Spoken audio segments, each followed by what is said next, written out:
Olá, e aí? Estamos aqui para mais uma aula do módulo 1, aula 6, e o tema da nossa aula hoje é o Espírito Santo de Deus. Nós vamos falar sobre ele, nós vamos entender a ação dele na nossa vida, a importância de manter um relacionamento com o Espírito Santo.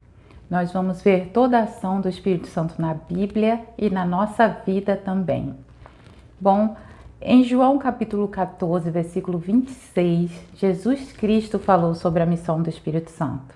Ele mostra que o Espírito Santo seria enviado pelo Pai, em nome dele, de Jesus, e iria nos ensinar todas as coisas e nos fazer lembrar tudo que Jesus tinha nos dito.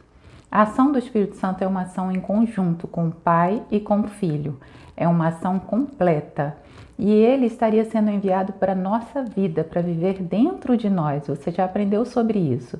Ele é Deus selado, vivendo dentro de nós, dentro do nosso corpo, como um templo dele. E nós vamos aprender sobre ele para que entendamos a sua ação e para que nós possamos nos relacionar com ele também e deixar com que ele haja livremente nos guiando, nos orientando e nos fazendo lembrar o que Jesus nos ensinou. Primeiro eu quero que você se lembre que o Espírito Santo é o próprio Deus. Ele não é outro Deus, nem é menor que Deus. Ele é exatamente Deus. Tem todos os atributos de Deus. Ele é o próprio Deus agindo em nossas vidas. O Espírito Santo sempre existiu junto com Deus.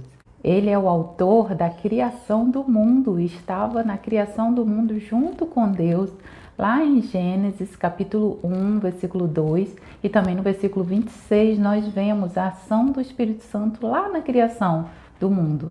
E ele sempre existiu com Deus, como Deus, é eterno exatamente como Deus. No Velho Testamento, o Espírito Santo, ele dava sabedoria, ele dava poder sobrenatural, ele dava habilidades artísticas, ele dava capacidade das pessoas falarem, levava as pessoas de um lado para o outro, de um lugar para o outro, guiava as pessoas, designava pessoas responsáveis, ensinava, mas ele agia de uma forma que Deus colocava o Espírito Santo sobre uma pessoa especial, sobre uma pessoa específica, numa situação especial. O Espírito Santo agia na vida daquela pessoa, fazia aquela obra, agia naquela missão e depois ele era retirado da vida da pessoa. Então era assim que o Espírito Santo agia no Velho Testamento. Nós vemos isso, por exemplo, em Números capítulo 11, versículo 17, que diz, Deus falando, então descerei e falarei ali contigo, e tirarei o Espírito que está em ti e o porei neles, e eles te ajudarão a levar o peso do povo para que tu não leves sozinho. Era assim que acontecia. Existem vários outros textos no Velho Testamento, em que o Espírito era retirado de uma pessoa, colocado em outras especiais, em momentos específicos, em situações especiais. Mas Deus faz uma profecia no Velho Testamento. Deus promete que iria derramar o Espírito Santo dele sobre todas as pessoas, sobre todo tipo de pessoas. Nós vamos ver especificamente quem são essas pessoas. E também ele não iria ser retirado dessas pessoas. Nós vamos ler essas profecias agora. A primeira está em Joel, capítulo 2, versículos de 28 a 32. Diz assim, depois disso, derramarei o meu Espírito sobre todas as pessoas.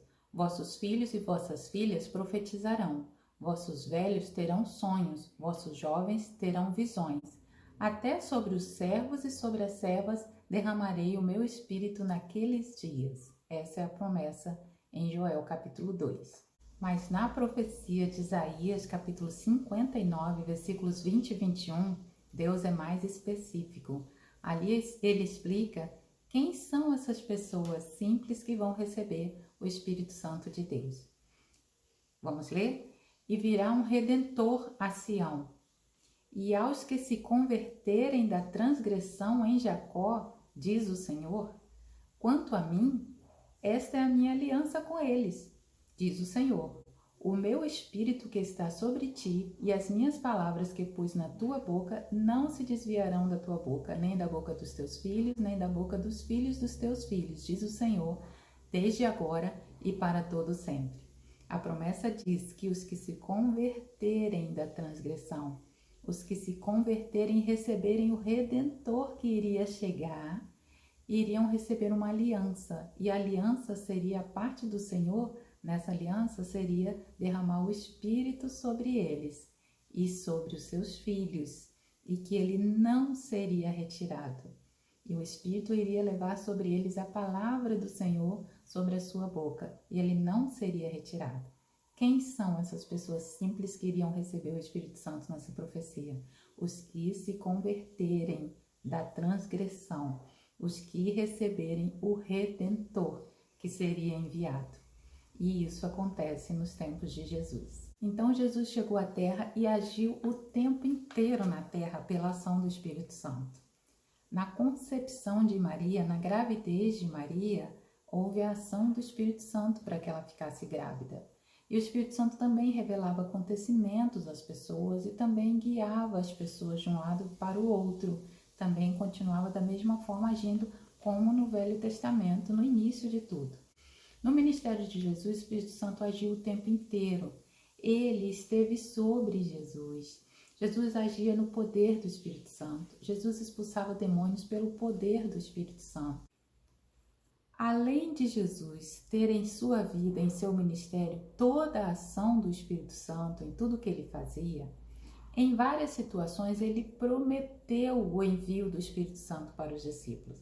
Ele falava em várias ocasiões que iria enviar o Espírito Santo para os discípulos, que o Espírito Santo estaria sobre eles.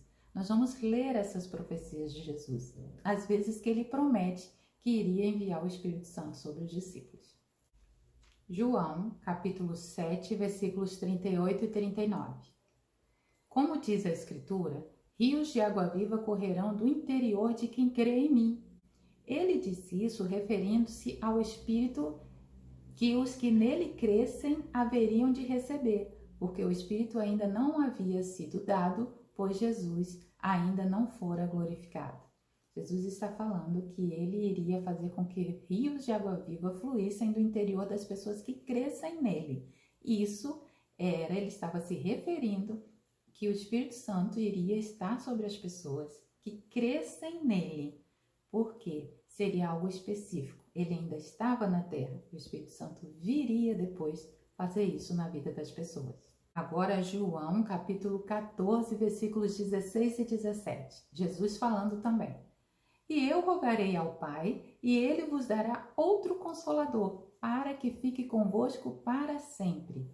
O Espírito da verdade, o qual o mundo não pode receber, porque não vê nem o conhece, mas vós o conheceis, pois ele habita convosco e estará em vós. Jesus falando que ele iria enviar outro Consolador, e esse Consolador iria ficar com eles para sempre, não seria retirado deles. E aí especifica que é o Espírito da verdade, que só quem pode receber é aquela pessoa que conhece a Jesus Cristo. E ele estaria sobre essas pessoas. E no versículo 26, ele repete, no mesmo capítulo, João 14, 26. Mas o Consolador, o Espírito Santo, a quem o Pai enviará em meu nome, esse vos ensinará todas as coisas e vos fará lembrar de tudo o que eu vos tenho dito. É uma promessa futura. Ele virá, ele será enviado pelo Pai. Ele vos fará lembrar o que eu tenho dito. Ele vos ensinará todas as coisas. Jesus está falando de algo que iria acontecer, uma promessa sobre a vinda do Espírito Santo.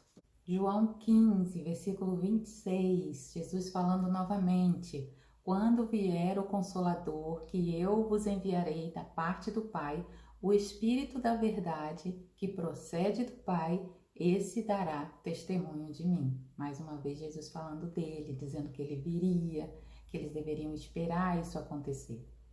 E olha João, capítulo 16, versículos 7 e 13. Jesus falando novamente. Todavia, digo-vos a verdade, é para vosso benefício que eu vou. Se eu não for, o Consolador não virá a vós, mas se eu for, eu o enviarei.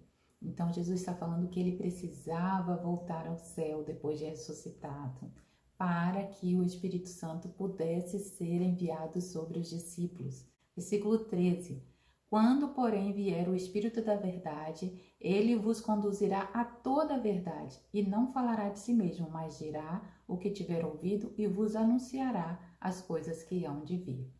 Jesus fala muito sobre a ação do Espírito Santo, que ele precisaria voltar ao céu para o Espírito Santo vir. Jesus fala muito sobre uma ação do Espírito Santo através de um verbo específico, que é o verbo falar. O Espírito Santo iria falar conosco, o Espírito Santo iria nos ensinar, iria testemunhar, iria agir através da fala em nossas vidas, através da nossa fala à vida das pessoas, através do nosso testemunho. E ele faz essas promessas específicas. E João, o profeta João, profetizou que Jesus batizaria as pessoas com o Espírito Santo, selaria as pessoas com o Espírito Santo. Vamos ler essa profecia? Lá em Mateus capítulo 3, versículo 11. Eu, na verdade, vos batizo com água, tendo por base o arrependimento. Mas aquele que vem depois de mim é mais poderoso do que eu. Não sou digno nem de carregar suas sandálias. Ele vos batizará com o Espírito Santo e com fogo. Foi isso que João falou sobre Jesus, que Jesus iria batizar as pessoas com o Espírito Santo. E Jesus confirmou essa profecia lá em Atos, capítulo 1, versículo 5. Nós vamos ler também. Aqui nesse texto, Jesus é bem específico. Ele dá orientação aos discípulos para que eles esperassem o Espírito Santo em determinado lugar. Os versículos 4 e 5 de Atos capítulo 1 falam o seguinte: Enquanto participavam de uma refeição com eles, ordenou-lhes que não se ausentassem de Jerusalém, mas que esperassem a promessa do Pai, a qual, disse ele, de mim ouvistes. Porque, na verdade, João batizou com água, mas vós sereis batizados com o Espírito Santo dentro de poucos dias. Jesus está confirmando a profecia de João, dizendo que ele realmente iria batizar com o Espírito Santo, e ele está dizendo que aquilo iria acontecer num dia e local específico. Eles precisavam esperar em Jerusalém aquela promessa. Que promessa? A promessa que ele havia feito para os discípulos de que ele iria derramar o Espírito Santo sobre eles. Agora nós vamos ver exatamente como aconteceu essa descida. Aconteceu em um momento específico. Jesus tinha dito para eles esperarem em Jerusalém a promessa do Pai, ficarem em Jerusalém, e dentro de alguns dias isso iria acontecer. Então os discípulos obedeceram, ficaram, e esse evento aconteceu. Nós vamos ver como ele aconteceu. Nós vamos ler sobre ele agora e aprender os princípios da chegada do Espírito Santo na vida dos discípulos, na vida da igreja, e como isso se aplica em nossa vida hoje também. Vamos ler? Atos, capítulo 2, a partir do versículo 1.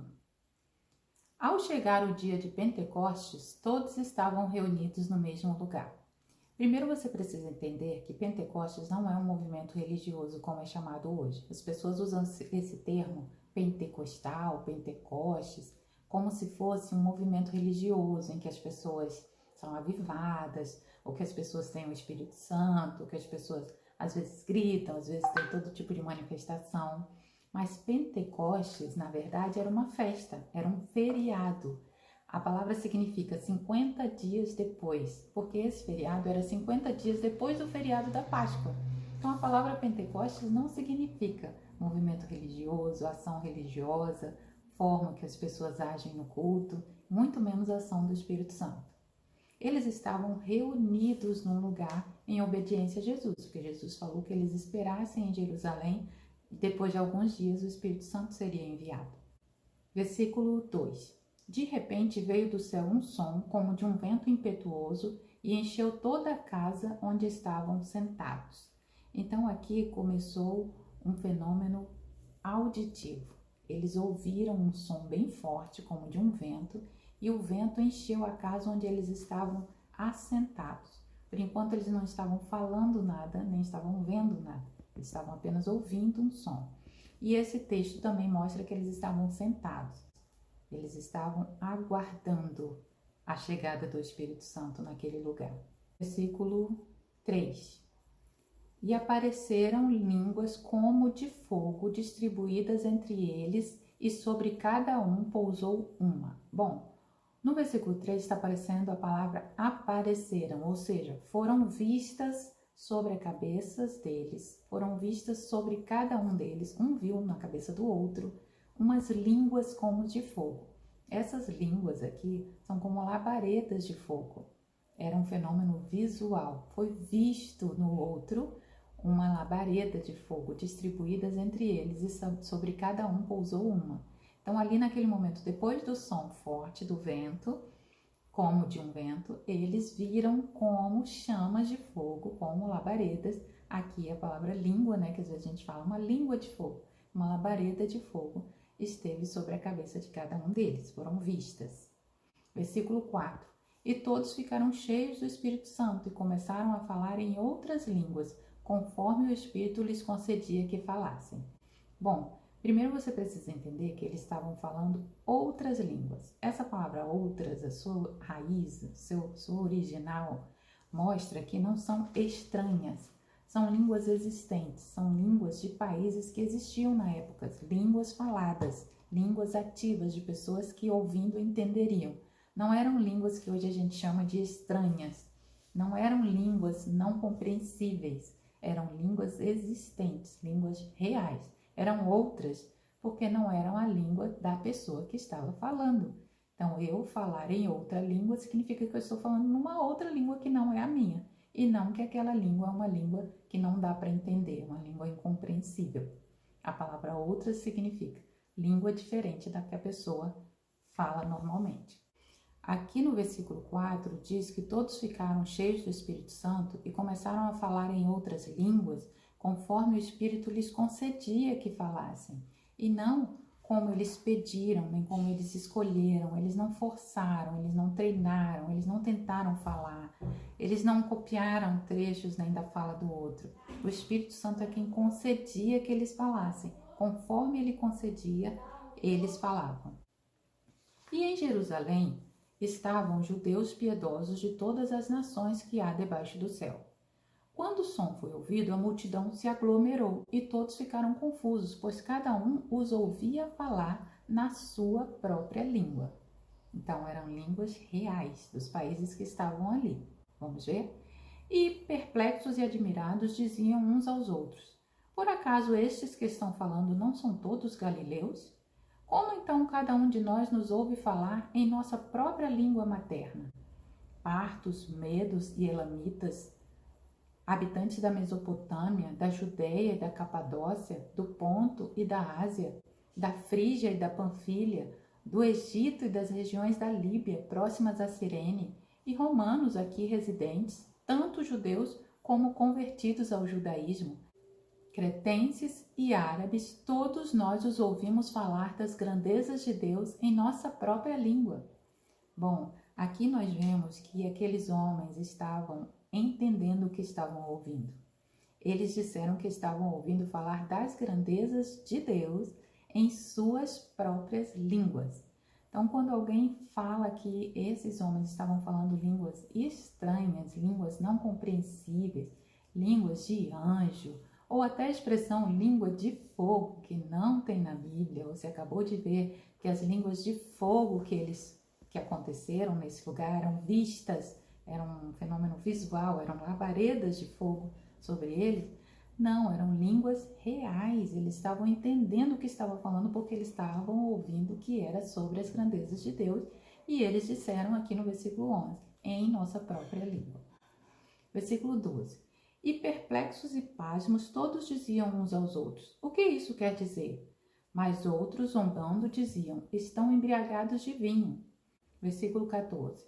Então, pondo-se em pé com os 11, Pedro tomou a palavra e disse-lhes: homens, judeus e todos os que habitais em Jerusalém, que isso fique claro para vós, escutai as minhas palavras. Estes homens não estão embriagados como pensais, visto que é apenas a 3ª hora do dia. Mas isto é o que havia sido falado pelo profeta Joel. Então aqui Pedro lembra aqueles homens a profecia de Joel. Então Pedro faz lembrar aquelas pessoas a profecia de Joel. E ele cita a profecia de Joel de cabeça neste momento. Versículo 17. E acontecerá nos últimos dias, diz o Senhor, que derramarei do meu espírito sobre todas as pessoas.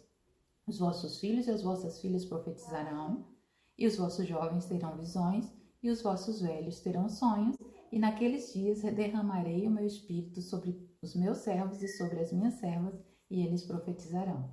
Então, o que Pedro estava lembrando aqueles homens ali?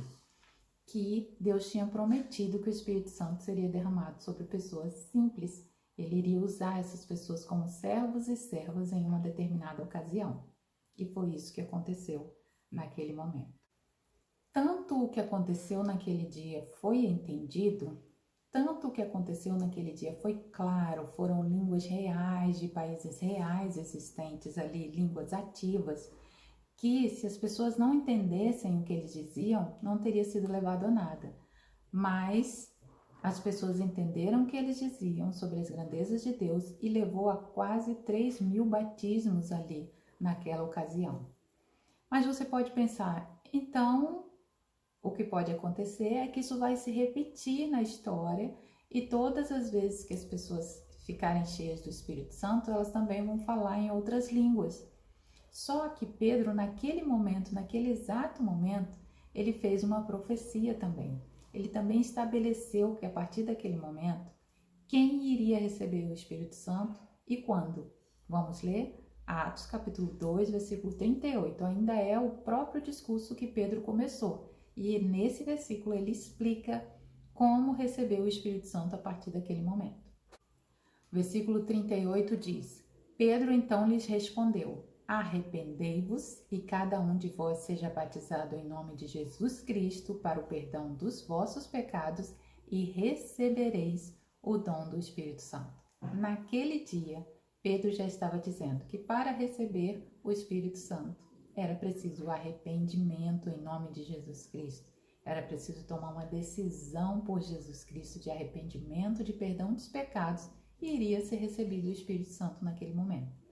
Não era informado em nenhum lugar da Bíblia que aquilo deveria se repetir especificamente na vida de todas as pessoas. E depois disso, na palavra de Deus, é confirmado com vários outros textos que o Espírito Santo entra na sua vida a partir do momento que você crê em Jesus, que você se arrepende dos seus pecados e você toma a decisão de seguir a Jesus crendo pela fé, quando você é salvo pela fé. Um dos exemplos desse texto está em Efésios capítulo 1, versículo 13, que diz assim: Nele também vós, tendo ouvido a palavra da verdade, o evangelho da vossa salvação, e tendo nele também crido, fostes selados com o Espírito Santo da promessa. Este e outros versículos da Bíblia confirmam que a partir do momento que você crê para a salvação, que você recebe o evangelho, que você se arrepende dos seus pecados e recebe a salvação em Jesus Cristo, você recebe o Espírito Santo naquele momento. Bom, por enquanto nós vamos ficar aqui no assunto. Deu para você perceber quem é o Espírito Santo na palavra de Deus? Deu para você ver a ação dele no Velho Testamento, na vida de Jesus e as promessas que Jesus fez? Deu para você ver a clareza com que Jesus explicava de que a vinda do Espírito Santo seria um evento histórico, com um local marcado, e praticamente ele deu a data, porque só disse que eles esperassem os próximos dias. Aquela data chegou, aquele momento veio e ficou estabelecido que aquele foi o momento da descida do Espírito Santo sobre os que crescem em Jesus e recebessem Jesus como Salvador. E hoje, os que creem em Jesus e recebem Jesus como Salvador não precisam esperar outro momento em suas vidas para receber o Espírito Santo, para receber o batismo do Espírito Santo. Não existe na Bíblia nada especificando que a pessoa vai esperar outro momento, uma segunda bênção, outro momento em que o Espírito Santo vai ser derramado sobre ela e ela vai passar a falar línguas ou falar coisas estranhas, mesmo que sejam outras línguas. Não há esse acontecimento na Bíblia, não existe especificado. Então hoje você já aprendeu sobre isso. Nós vamos continuar falando sobre esse tema Espírito Santo, mais alguns detalhes na palavra de Deus, mas hoje deu para você perceber a sequência do envio do Espírito Santo na Bíblia, o que Jesus falou sobre isso, como ele veio sobre os discípulos e qual é o princípio para que ele venha sobre nossas vidas hoje também.